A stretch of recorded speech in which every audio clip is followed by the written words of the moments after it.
유대인들에겐 3대 명절이 있습니다. 첫 번째는 출애굽을 기념하는 유월절임, 무교절이라고도 부르는 유월절이 있고, 두 번째는 모세가 하나님으로부터 율법을 받은 날을 기념하는 오순절, 칠칠절이라고도 부르는 오순절이 있습니다. 세 번째는 이스라엘의 광야 생활을 기념하는 초막절, 장막절 혹은 수장절이라고도 부르는 초막절이 있습니다.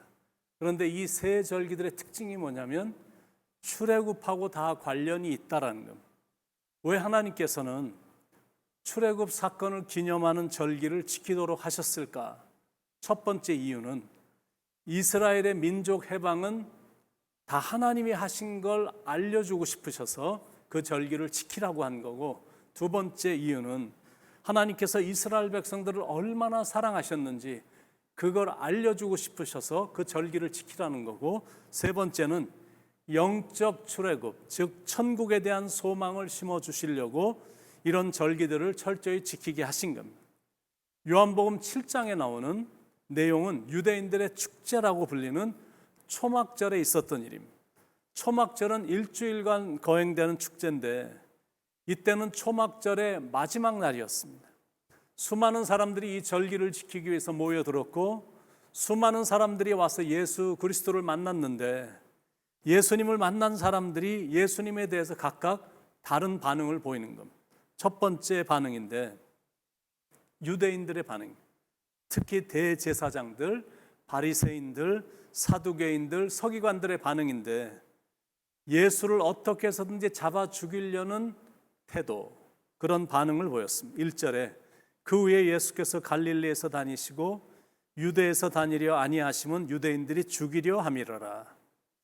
이들은 그 당시 이스라엘을 지배하고 있었던 로마 정부하고 결탁을 해서 아주 안락하고 사치스러운 생활을 누린 사람들입니다. 근데 이제 메시아가 오게 되면 그런 기득권이 다 없어지게 되니까 이 사람들은 메시아를 원치 않았던 겁니다. 그런데 사람들이 예수를 메시아라고 생각을 하니까 결국 후에는 예수 그리스도를 십자가에 못 박아 죽인 겁니다. 두 번째 무리는 예수님을 쫓아다니던 무리들의 반응인데 참 천차만별이었습니다.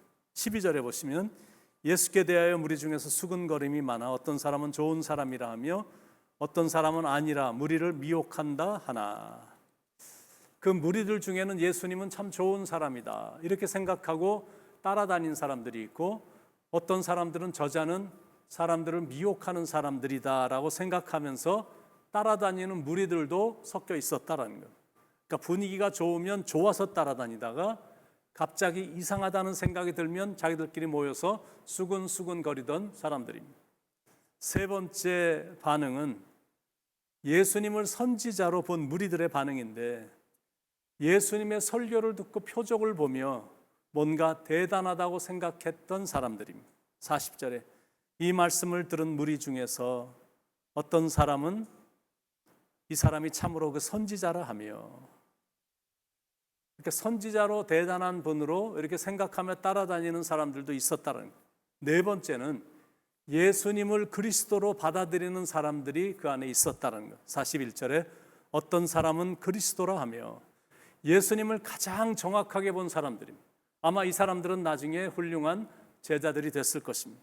다섯 번째는 그리스도가 어찌 갈릴리에서 나오겠느냐 하며 예수를 믿지 않았던 사람들입니다. 41절 후반부에 어떤 이들은 그리스도가 어찌 갈릴리에서 나오겠느냐. 여러분 정말로 이상하지 않습니까? 보는 건 다 똑같은 대상인데 각각 반응하는 게 다 다른 게 너무 신기한 거예요. 그러니까 이 땅에 수많은 종교들이 있는 걸 거고, 기독교 안에만도 교단이 그렇게 많은 이유가 아마 바라보는 반응들이, 생각하는 반응들이 다르기 때문일 것입니다. Whatever people react, 사람들이 어떻게 반응을 하든 분명한 진리가 뭐냐면 예수 그리스도는 메시아이시고 구원자이시다라는 사실입니다. 예수님은 사람들이 자기에 대해서 어떻게 생각을 하든 회중을 향해 당당하게 외치셨습니다. 왜냐하면 자신이 진짜이기 때문이고, 자신이 진짜 하나님의 아들이시기 때문에 당당하게 서서 외쳤다라는 거예요. 그러니까 중요한 건 뭐냐면 진짜를 만나는 게 중요합니다. 진짜이신 예수님을 만나는 게 중요하고 그분을 확실히 만나는 게 중요합니다. 그래야 생명이 있고 영생이 있기 때문에 예수님을 그리스도로 만나지 않으면 생명도 없고 구원도 없습니다. 아무리 예수에 대해서 많이 들었고 성경에 대해서 많이 알고 있고 교회 생활도 오래 해서 기독교에 대해서 많이 알고 있어도 예수님을 만나지 못하면 구원이 없다라는 겁니다. 그분을 개인적으로 만나지 못한 채 찾아오는 건 속 안에서 갈증만 있을 뿐이다라는 거죠. 세상 것들은 아무리 좋은 것 같아도 끊임없는 갈증이 있습니다. 예를 들면 내가 테레비를 샀는데 60인치 테레비를 산 겁니다. 그래서 그나마 좀 만족을 막 하면서 며칠 지내고 있는데 우연히 다른 집에 갔더니 70인치 테레비가 있는 겁니다. 그때부터 또 갈증이 시작되는 겁니다. 그러니까 또 나가서 죽어라고 일합니다. 그래서 70인치 테레비를 샀습니다. 그런데도 갈증이 사라지질 않는 겁니다. 그런데 예수님을 만나면 그런 갈증이 사라진다는 거예요. 예수님은 생수이시기 때문에 생수이신 예수님이 내 안에서 살아서 역사하시기 때문에 타는 목마름이 없어지는 겁니다. 그러므로 예수님께 와야 됩니다. 그분을 분명히 만나야 됩니다. 그래야 삶의 만족이 있습니다. 신앙의 세계란 개인적으로 예수님을 만나는 거고 인카운터라는 거고 온몸으로 그분을 체험하는 것, experience, 그게 신앙의 세계입니다. 그냥 밍숭맹숭 교회 오는 것 갖고는 와서 그냥 밍숭맹숭 설교 듣는 것 갖고 안 되거든요. 찬양 듣고 은혜가 됐다는 것 정도 갖고도 안 된다는 거예요. 그냥 feel good, 오늘 느낌이 좋다라는 그것 정도 갖고 안 된다는 거예요. 성경 공부도 마찬가지. 성경 공부하면서 참 좋았다라는 느낌 갖고는 충분치 않다라는 거예요. 받은 말씀대로 내가 배운 만큼 얼마나 신실하게 실천하며 사느냐, 이게 중요한 겁니다. 크리스찬의 능력은 이론에 있지 않고 말에 있지 않고 설교에 있지 않습니다. 개인적으로 예수님과의 만남에 있고 직접 성령을 체험하는 것에 있다는 거예요. 세상적인 표현을 빌자면 예수님하고 아다리가 딱 맞아야 됩니다. 야복강에서 하나님을 만난 야곱처럼 어떻게 해서든지 주님을 개인적으로 만나는 체험이 있어야 된다는 것, 그분을 자신의 구원자로 만나야 된다는 것, 그때 주님의 생명이 내 것이 되는 거고 그때부터 우리는 그분 안에서, 그분의 사랑 안에서 살게 되는 겁니다. 여러분은 예수님을 진짜로 믿으십니까? 여러분은 예수님을 마음속에 영접하셨습니까? 아니면 아직 거기까지 오진 않았습니까? 분명한 건 뭐냐면 기회는 계속 주어지지 않는다라는 거예요. 지금 이 기회를 놓치면 어쩌면 다시는 안 올 수도 있거든. 예수님께서 엄포를 놓으셨습니다. 너희가 나를 찾아도 만나지 못할 것이요. 그런 날이 온다니까요. 그러니까 우리를 기다리고 계시는 주님을 만나야 됩니다. 그리고 영접해야 돼. 그래야 삶이 풍성해집니다. 예수님을 만나지 못하고 영접하지도 못한 채 교회만 다니고 있으면 세상에 나가면 세상 사람들하고 구별이 안 될 정도입니다. 세상 사람들과 믿는 사람들이 똑같으면 안 되잖아요. 우리가 어떤 은혜를 입은 사람들인데 우리는 싼 값이 아니라 비싼 값을 내주셔서 산 바가 됐습니다. 그래서 감격이 다른 거고 삶의 질이 다른 겁니다.